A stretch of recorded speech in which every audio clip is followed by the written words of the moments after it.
ये मैंने एक प्रयोग की कविता सुनाई। मैंने पिता पर कुछ पंक्तियां लिखी। अमिताभ जी, ये हरिवंश राय बच्चन जी की स्मृति में कार्यक्रम है, इसलिए मैं कुछ पंक्तियां पिता पर पढ़ना चाहता हूं, सुनिएगा। माँ पर और पिता पर कुछ पंक्तियां आपके बीच निवेदित करता हूं। आप यहाँ जितने लोग बैठे हैं, मुझे नहीं मालूम कि किनकी माँ जीवित हैं और किन्होंने माँ को खो दिया, पर मेरा व्यक्तिगत मत ये है कि जिनकी माँ जीवित हैं, जिनके पिता जीवित हैं, वो दुनिया के सबसे संपन्न लोग हैं, वो दुनिया के सबसे अमीर लोग हैं, वो दुनिया के सबसे धनाढ्य लोग हैं। 1 मिनट की बचपन में लौटिएगा, याद कीजिएगा जब हम बहुत छोटे थे, माँ की गोद में थे, माँ का स्तनपान करते थे, तब माँ का एक स्तन मुंह में लेकर हमने उस माँ को दूसरे स्तन पर अपने छोटे छोटे पैरों से न जाने कितनी बार मारा, पर उस माँ ने हमें दूध पिलाना बंद नहीं किया। मित्रों, लात खाकर भोजन देने की शक्ति उस परमपिता परमेश्वर ने दुनिया में यदि किसी को दी है, वो सिर्फ माँ को दी है। माँ के अलावा ताकत किसी के पास नहीं है। मैं उस माँ की वंदना में कृतज्ञता करता हूँ। याद कीजिएगा उन दिनों में जब हम चौके में रसोई में बैठकर खाना खाया करते थे और माँ खाना बनाती थी। उस वक्त थाली पर बैठकर हमने जब भी इधर उधर देखा, वो माँ समझ गई और उसने नमक का डब्बा हमारी तरफ सरका दिया। हमारे बिना बोले को समझने वाली वो माँ, जब हम उसे खो देते हैं, वो माँ हमें बहुत याद आती है। वो माँ जो हमारे परीक्षा देते जाते वक्त दही की कटोरी लेकर शगुन बनकर आकर खड़ी हो जाती थी, उसे हम खो देते हैं। वो माँ हमें बहुत याद आती है। रमेश सोज की 4 पंक्तियां, माननीय नेताजी यहाँ बैठे हैं, मैं पढ़ता हूँ। मुझे अच्छी लगती है कि बहुत रोते हैं लेकिन दामन हमारा नम नहीं होता, इन आंखों के बरसने का कोई मौसम नहीं होता, मैं अपने दुश्मनों के बीच भी महफूज रहता हूँ, मेरी माँ की दुआओं का खजाना कम नहीं। स्वामीनाथ पांडे की 3 पंक्तियां सुनाता हूं। स्वामीनाथ पांडे ने 3 पंक्तियों का उपन्यास लिखा। अमिताभ जी बैठे हैं, जया जी बैठी हैं।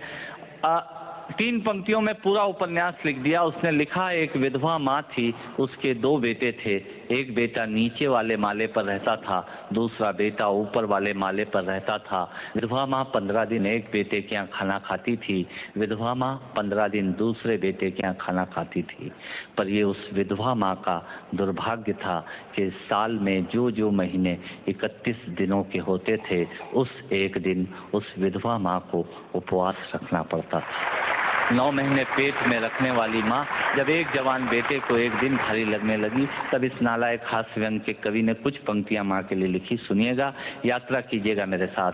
माँ संवेदना है, भावना है, एहसास है। माँ संवेदना है, भावना है, एहसास है। माँ जीवन के फूलों में खुशबू का वास है। माँ रोते हुए बच्चे का खुशनुमा पलना है।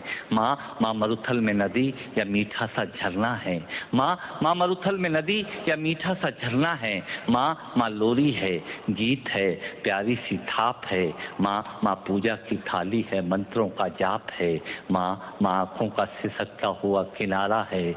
माँ गालों पर पप्पी है, ममता की धारा है। माँ झुलसते दिनों में कोयल की बोली है। माँ मेहंदी है, कुमकुम है, सिंदूर है, रोली है। माँ कलम है, दवात है, स्याही है। माँ परमात्मा की स्वयं एक गवाही है। माँ त्याग है, तपस्या है, सेवा है। माँ फूंक से ठंडा किया हुआ कलेवा है। माँ अनुष्ठान है, साधना है, जीवन का हवन है। माँ जिंदगी के मोहल्ले में आत्मा का भवन है। माँ चूड़ी वाले हाथों के मजबूत कंधों का नाम है। माँ काशी है, काबा है और चारों धाम है। माँ चिंता है, याद है, हिचकी है। माँ बच्चे की चोट पर सिसकी है। माँ चूल्हा, धुआं, रोटी और हाथों का छाला है।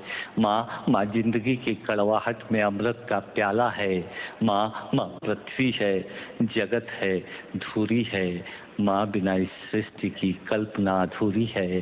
तो माँ की ये कथा अनादि है, ये अध्याय नहीं है, और माँ का जीवन में कोई पर्याय नहीं, और माँ का जीवन में कोई पर्याय नहीं है। तो तो माँ का महत्व दुनिया में कम हो नहीं सकता और माँ जैसा दुनिया में कुछ हो नहीं सकता। माँ जैसा दुनिया में कुछ हो नहीं सकता। तो मैं कविता की ये पंक्तियाँ माँ के नाम करता हूँ। मैं दुनिया की सब माताओं को प्रणाम करता हूँ। और कहा साहब के बिना पिता के माँ का अस्तित्व नहीं होता। किसी ने शेर कहा कि पक्के फल पेड़ों से रिश्ता तोड़ जाते हैं और अपाहिज बाप हो जाए तो बेटे छोड़ जाते हैं। पिता जब पुत्र को बाजार में ले जाता है और जेब में 50 रुपए होते हैं और बच्चा 200 रुपए के सामान को खरीदने की जिद करता है, उस वक्त एक पिता की विवशता और बच्चे की जिद, इसके बीच के एहसास में खड़े होकर पंक्तियां सुनिएगा। पिता क्या होता है। अमिताभ जी आपको समर्पित करता हूँ। अमर सिंह जी बैठे हैं। पिता जीवन है, संबल है, शक्ति है। पिता सृष्टि के निर्माण की अभिव्यक्ति है। पिता अंगुली पकड़े बच्चे का सहारा है। पिता कभी कुछ खट्टा कभी खारा है। पिता पालन है, पोषण है, परिवार का अनुशासन है। पिता धौंस से चलने वाला प्रेम का प्रशासन है। पिता रोटी है, कपड़ा है, मकान है। पिता छोटे से परिंदे का बड़ा आसमान है।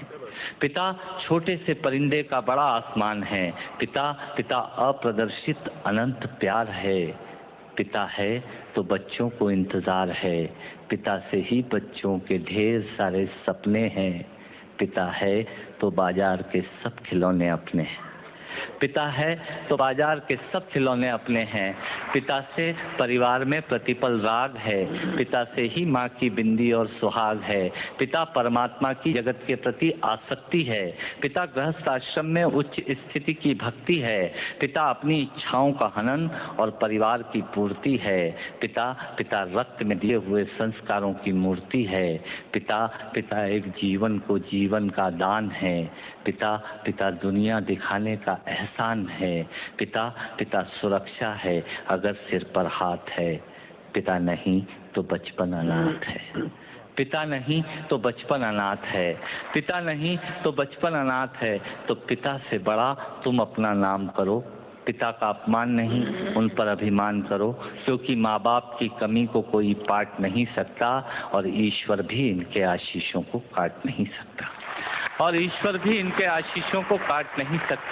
विश्व में किसी भी देवता का स्थान दूजा है। माँ बाप की सेवा ही सबसे बड़ी पूजा है।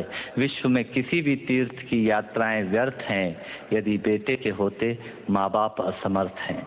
यदि बेटे के होते माँ बाप असमर्थ हैं, वो खुश नसीब हैं माँ बाप जिनके साथ होते हैं, क्योंकि माँ बाप के आशीषों के हाथ हजारों हाथ होते हैं।